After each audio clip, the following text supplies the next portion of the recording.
As a really young child, my mom and dad were separated, and my father wasn't around a lot.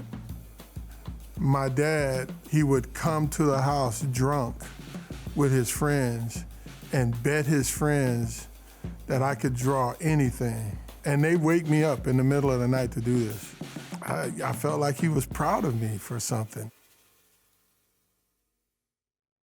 I just idolized my dad, so whenever he would tell me he's gonna come and pick me up and we're gonna hang out all day Saturday, I'd go out there and wait from the morning till late at night, and I'd always be telling myself, the next car is gonna be his, the next car is gonna be his. And it never came over the hill.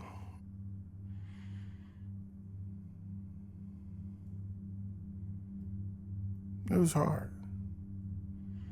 It was hard, because I didn't want to give up on my dad.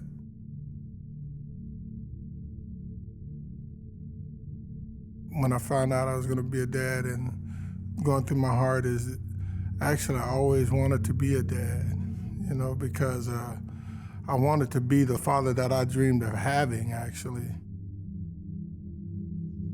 He's my hero. He's just been everything that I've looked up to and continue to strive to be. So much of those little lessons that I've learned sitting with my dad taught me how much he loves me. That has encouraged me on a daily basis to be the man that I am today. Knowing my dad's past with his dad, I realized how difficult that can be and how easy it would be for someone to just pass along the same kind of treatment they receive. He made it a point that he would not do that. He wanted to be there in a way that his father wasn't for him.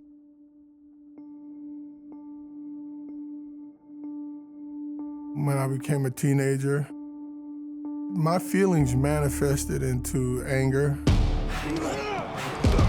I fell in love with the sport of football, wanting to impress my dad enough where he would pay attention.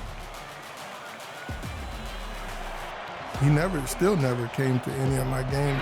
Anthony Holyfield, a rookie out of Hawaii. By the time I got to the opportunity to play in the NFL, and I tried out for the 49ers as a free agent, and made the team, I had called my dad the night before the game. Might you want to come and see me in the game? And he said, absolutely. I had my doubts. I got in the game, made a couple tackles, got a sack.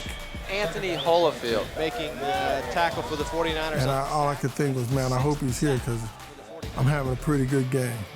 And just hordes of fans screaming, Roger Craig, Joe Montana.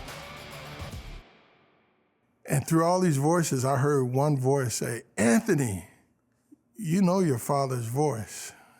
No matter how many people are screaming, you know that voice, And I heard him as I turned to look, the look on his face, and, just how proud he was. He just looked at me and said, man, you're a bad dude. And man, that was all I ever wanted to hear. Looking back, I don't even know if I needed to play any more football after that. But that was all I ever wanted to hear from my father, that he was proud of me. I had been let go by the 49ers, and I came to Hawaii. My wife, before we were married, we had 2 kids. We want to, do this thing the right way and get our lives together. She said, well, you're going to have to come to church.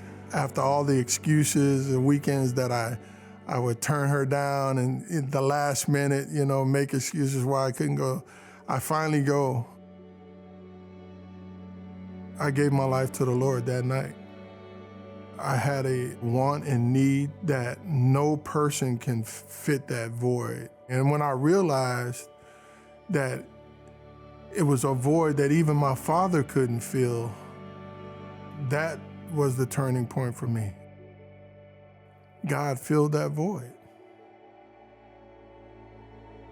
And God has taught me how, over the years, to have the humility to not rely on myself, but to rely on Him.